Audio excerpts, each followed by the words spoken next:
So Musa, it's so lovely to be able to stand up here and talk with you. And we were working out, we think you've been at New Life about... coming up to 2 years. Wow, that's amazing. We're so glad that you chose this as your spiritual home. We're so glad that you're part of our family. And I'm sure most people here would agree with me, Musa, when we're describing you. You're somebody that's always happy, always together, full of fun, very confident. If we went back to when you first came to New Life and you had those questions that the angel asked Hagar, where have you come from and where are you going? How would you have answered those questions? So when I came to New Life Church, I just moved from Hertfordshire, which is where I lived at the time with my then husband, as well as Edith, my little one. And at the time I'd moved back home to Crawley for something I thought was temporary. And I'd moved back because I'd separated from my husband. And I'd gone through quite a few experiences that at the time I just needed somewhere where I could go to and rest. And that was back home in Crawley. Okay. So how would you describe your state when you moved back home to Crawley? To avoid emotions, the analogy I would use was it felt as though at the time somebody had taken my heart out from my chest, thrown it to the ground, stamped on it, and it had broken in so many pieces. So when I left Hertfordshire at the time, I felt myself carrying all those pieces with me. Wow. And I knew that I'd brought them home with me. Okay. And so what did you try and do with those pieces? Tried to glue them together, but that didn't work. Okay. And so in what ways did you try and glue those pieces together? At the time when I'd moved here, we were separated. And unfortunately, we got divorced.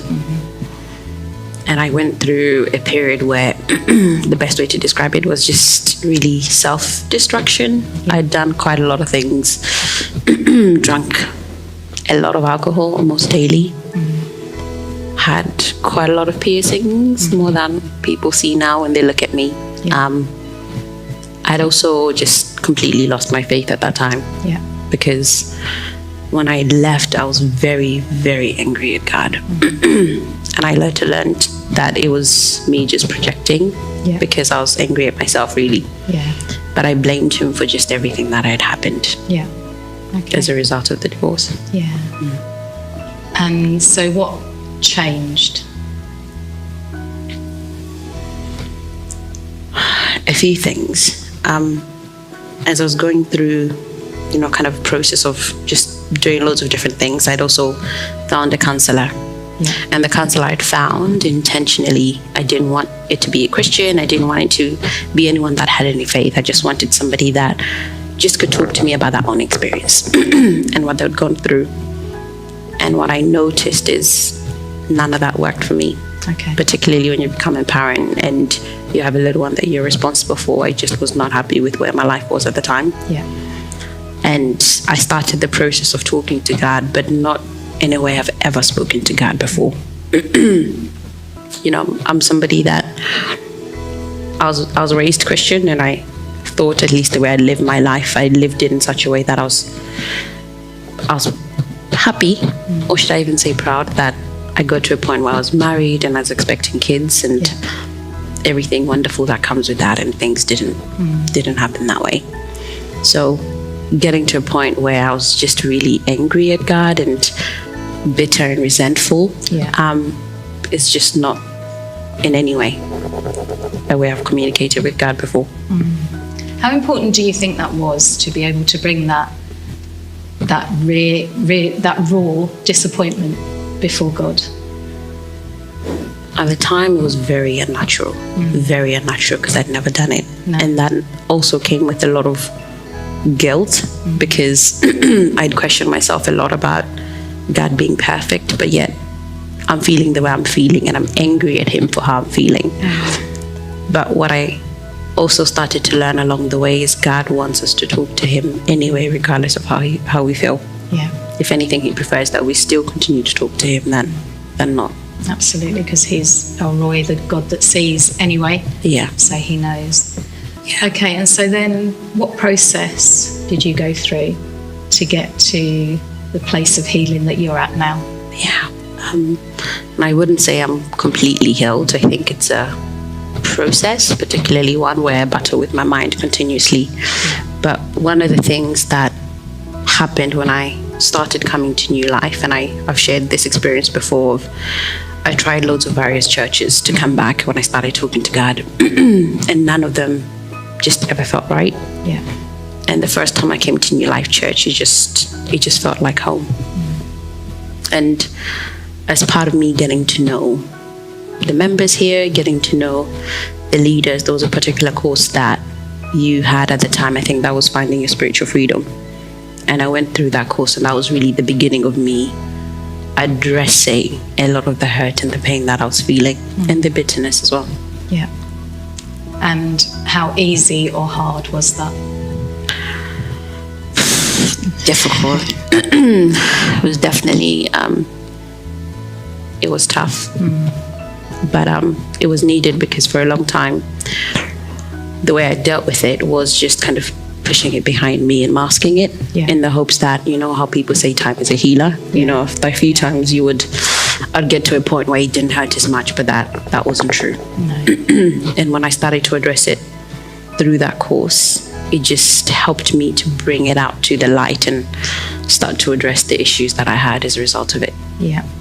And so how would you describe how you are now? I would describe it as in a much better place than I was 2 years ago when I came. Yeah. At the time when I came, I couldn't talk about my divorce without crying.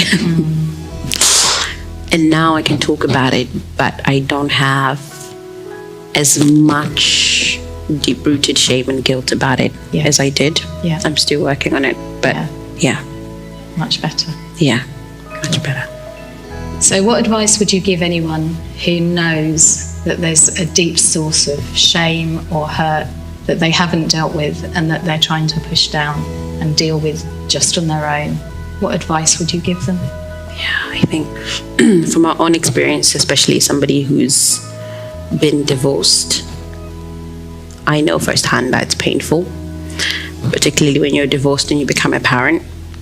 The world has a particular view of, for example, even just single parents. You know, people look at you and there's already a judgment that's placed on you. Yeah. That's not true, but people don't know your story, so they just put you in a particular bracket, even when it comes to your aims and your future and what you want. There's a certain expectation that you need to lower the bar and your standards have to be lower. And the one thing that's helped for me, which I'd encourage everyone, is particularly people of faith who are Christians, is that's not how God sees us. That's not the identity he's given us. And in fact, the way the world sees you is absolutely very different from the way God sees us. You know, God reassures us every time that we are his children, that we are beautifully and wonderfully made, that before we were even formed, he knew who we were. The experiences that we were going to go through, the experiences I've gone through, he already knew that beforehand. And he still, to this day, still loves me. And just really affirming ourselves and our identity in him. Yeah. Okay. Is there anything else any other advice that you would give anybody, or anything else that you'd like to say about your journey? I would. The one thing I would add is, and you spoke about this on Sunday, about how shame is very crippling. And for a long time, it was crippling for me.